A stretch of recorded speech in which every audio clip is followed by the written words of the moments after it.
তুমি এখানে এভাবে বসে আছো কেন গিন্নি? কি করব বলো? ছেলেটা সকালে বের হয়েছে কাজের জন্য, এখনো তো ফিরল না। অভাবের সংসার, কি করবে বলো? ছেলেটার এখন লেখাপড়ার বয়স, এই বয়সে কাজ খুঁজতে হচ্ছে। বাবা, মা, আজ অনেক কাজ খুঁজেছি কিন্তু কোথাও পেলাম না। চিন্তা করিস না বাবা, দেখবি একদিন সব ঠিক হয়ে যাবে। কবে ঠিক হবে মা? এভাবে না খেয়ে খেয়ে আর কতদিন থাকবো বলো তো? কি আর করবি বল বাবা। আচ্ছা, এসব কথা বাদ দে। গিন্নি, বাড়িতে কি খাবার মতো কিছু আছে? কিছু শুকনো চিড়ে আছে, আমি এনে দিচ্ছি।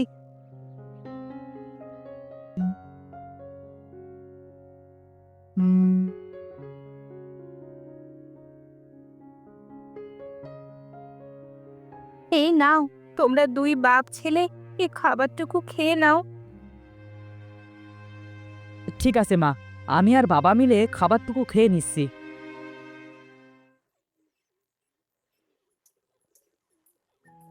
মা, ও মা, তুমি কি করছো? এই তো বাবা, পানি আনতে গিয়েছিলাম। কিছু বলবি বাবা? মা, আমি কাজের জন্য পাশের গ্রামে যাচ্ছি, আসতে রাত হবে, তুমি যেন চিন্তা করো না। ঠিক আছে বাবা, সাবধানে যাস তাহলে।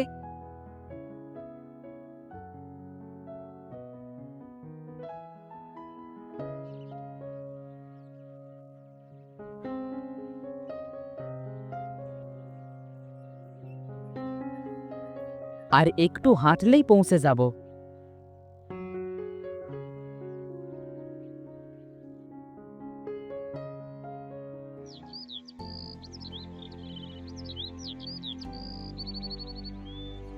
কাজ করে যে টাকা পেয়েছি সে টাকা দিয়ে কাল বাজার করব।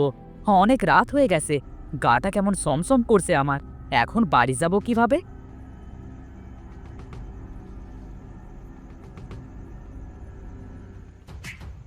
আরে, এটা কি? মনে হচ্ছে এটা একটা ঘোড়া। দেখি তো এর ভিতরে কি আছে। বাপরে, এই ঘোড়ার ভিতর থেকে এত ধোঁয়া বের হচ্ছে কেন? কি আছে ঘোড়ার ভিতরে? আরে, এটা কে? আমাকে মেরে ফেলবে না তো? ভূত, ভূত, আমাকে মেরো না ভূত। আমি তো তোমার কোনো ক্ষতি করিনি। ভয় পেও না আরিয়ান, আমি হলাম পরিদের রানী, আর ধোঁয়ার ভিতর থেকে যে বের হলো সে আমার মেয়ে। আপনি পরী রানী? আমাকে মেরে ফেলবেন না তো? আমরা তোমাকে মারবো না, তুমি আমার সন্তানকে উদ্ধার করেছো। জানো, এক শয়তান তান্ত্রিক আমার সন্তানকে ঘোড়ার ভিতর বন্দি করে রেখেছিল। বলেছিল কোনো সৎ মানুষের স্পর্শে আমার সন্তান মুক্ত হবে। তুমি সে যে আমার সন্তানকে মুক্ত করলে আরিয়ান। হ্যাঁ আরিয়ান, তুমি সত্যি খুব ভালো আর সৎ। আজ তোমার জন্য আমি অভিশাপ মুক্ত হলাম। তোমার কাছে আমি চির ঋণী হয়ে রইলাম। হ্যাঁ, এমন করে কেন বলছেন আপনারা? আমি তো আর জানতাম না যে ঘোড়ার ভিতরে পড়ি আছে। না জেনেই তোমাকে আমি উদ্ধার করেছি। যেভাবেই তুমি উদ্ধার করো না কেন, তোমার জন্যই আমার মেয়েটা এই ঘোড়ার ভিতর থেকে মুক্তি পেল। বলছে কি পরিরানী, তান্ত্রিক কেন ছোট পরীকে এই ঘোড়ার ভিতরে বন্দি করে রেখেছিল? ছোট পরী খেলা করতে করতে তান্ত্রিকের ধ্যান ভেঙে ফেলেছিল, তাই তান্ত্রিক ছোট পরীকে অভিশাপ দিয়েছিল। আচ্ছা, এসব কথা বাদ দাও, তুমি আমার মেয়েকে উদ্ধার করেছ। তোমার জন্য আমার তরফ থেকে একটা পুরস্কার, এই নাও। আরে পরিরানী, এটা তো একটা মুরগি। এটা কোনো সামান্য মুরগি না, এটা হলো রূপোর মুরগি। এই মুরগি তোমাকে প্রতিদিন দুধ আর একটা করে সোনার ডিম দিবে। তোমার কোনো দুঃখ থাকবে না, তবে একটা শর্ত আছে। কি শর্ত পরিরানী?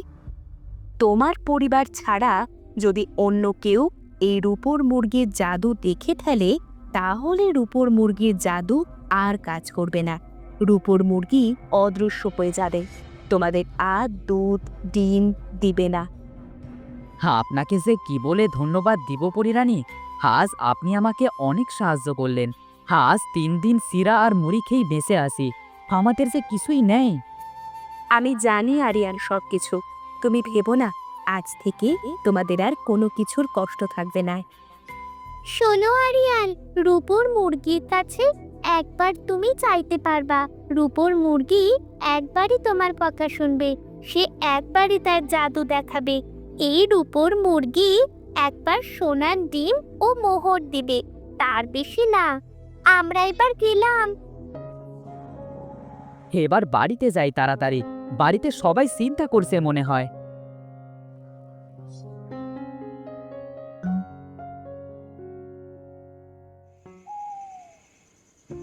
কোথায় ছিলি বাবা তুই? জানিস না, বাড়িতে একজন মানুষ আছে চিন্তা করার জন্য। চিন্তায় যে আমার জানটা বের হবার মতো হয়েছে। তুই ঠিক আছিস তো বাবা? হ্যাঁ মা, আমি ঠিক আছি। আর কেঁদো না, জানো মা, আজ থেকে আমাদের আর না খেয়ে দিন কাটাতে হবে না।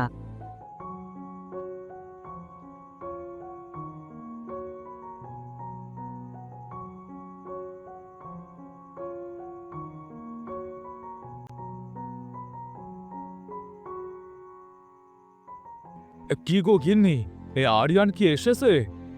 হ্যাঁ গো, তোমার ছেলে ঘরে ফিরে এসেছে, সাথে অনেক বড় কাজও করে এসেছে। কি কাজ করেছে তোমার গুণধর ছেলে? কি রে আরিয়ান, তোর মা কি সত্যি কথা বলছে? হ্যাঁ বাবা, মা সত্যি কথা বলছে। আচ্ছা এখন চলো তো, আমার খুব খিদে পেয়েছে, তাছাড়া অনেক রাতও হয়ে গিয়েছে।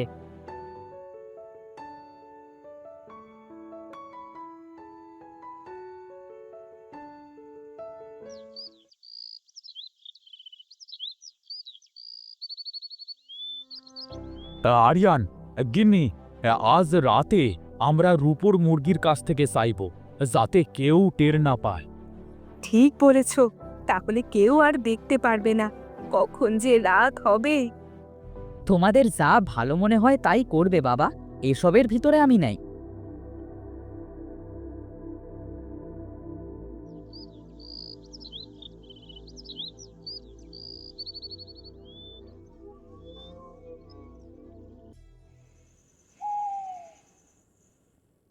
মা, বাবা, চলো আমরা এখন রূপোর মুরগির কাছে যাই।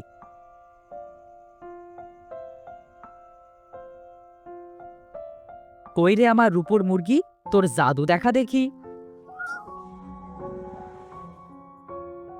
দেখো, সোনার ডিম, হ্যাঁ, আর কত দুধ দিয়েছে। হ্যাঁ, আমাদের আর দুঃখ থাকবে না বলো। তোমাকে আরিয়ানকে না খেয়ে থাকতে হবে না। ঠিক বলেছ তুমি। আমার ছেলেটাকে এবার আর কষ্ট করতে হবে না, ঠিকভাবে খেতে পারবে। সকাল হওয়ার সাথে সাথে এইগুলো বিক্রি করে দিবে, যাতে কেউ সন্দেহ না করে। দেখেছো মা বাবা, এই রূপোর মুরগি কথা বলছে। আরে তাই তো, তুমি তো একটা রূপোর মুরগি, তুমি কথা বলছো কিভাবে? আমি রূপোর মুরগি, আমি কথা বলতে পারি, তোমরা ভয় পেও না।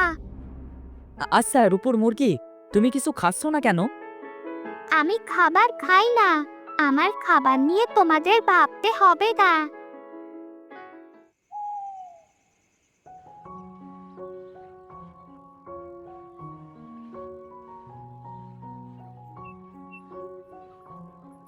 সোনিয়া ভাবি, দেখেছো টিউলিপ ভাবিরা কেমন বড় লোক হয়ে গিয়েছে? ঠিক বলেছ তুমি মুনিয়া ভাবি, এত তাড়াতাড়ি এত বড় লোক হলো কিভাবে বলো তো? কি হয়েছে, তোমরা এখানে কি বলাবলি করছো? এই তো মনির বাইরে কথা বলছি, কিছুদিনের ভিতরে কেমন বড় লোক হয়ে গেল। হ্যাঁ, তোমরা ঠিকই বলেছো বুঝলে। আচ্ছা, আমি এখন আসছি।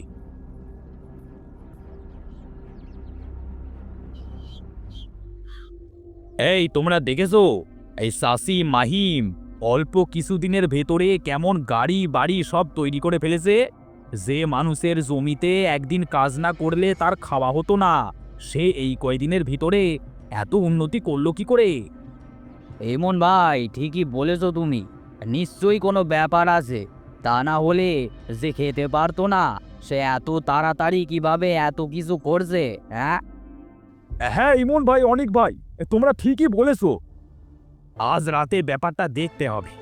সুপি সুপি আজ মনিরের বাড়ি যে দেখব আসলে কি করে এত ধনী হচ্ছে রোহি।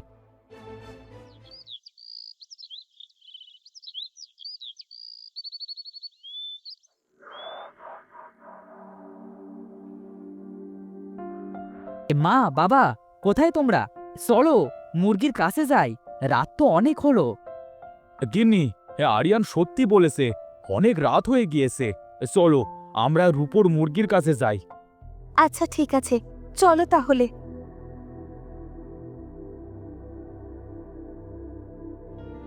আমার রূপোর মুরগি, তোর জাদু দেখা দেখি।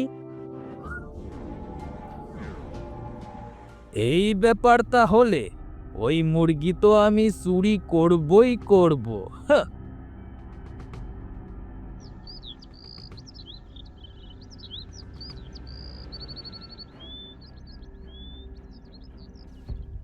আরিয়ান বাবা, মুরগিটা নেই। মুরগিটা কোথায় গেল? কি বলছো তুমি মা? মুরগি নেই? কোথায় গেল মুরগিটা? আরিয়ান, আমি তোমাকে একটা শর্ত দিয়েছিলাম, মনে আছে তোমার? তার মানে কেউ রূপোর মুরগিটাকে জাদু করতে দেখে ফেলেছে? হ্যাঁ, ঠিক ধরেছ তুমি। তবে তোমায় যা দিয়েছি তাতে তোমার সারা জীবন চলে যাবে। তোমাকে কোনোদিন কষ্ট করতে হবে না। এইগুলো তোমারই থাকবে। আর যে তোমার সাথে শয়তানি করেছে তার শাস্তি আমি দিব। তাকে বোবা করে দিব, যাতে কাউকে সে কিছুই বলতে না পারে। আমি এবার যাই।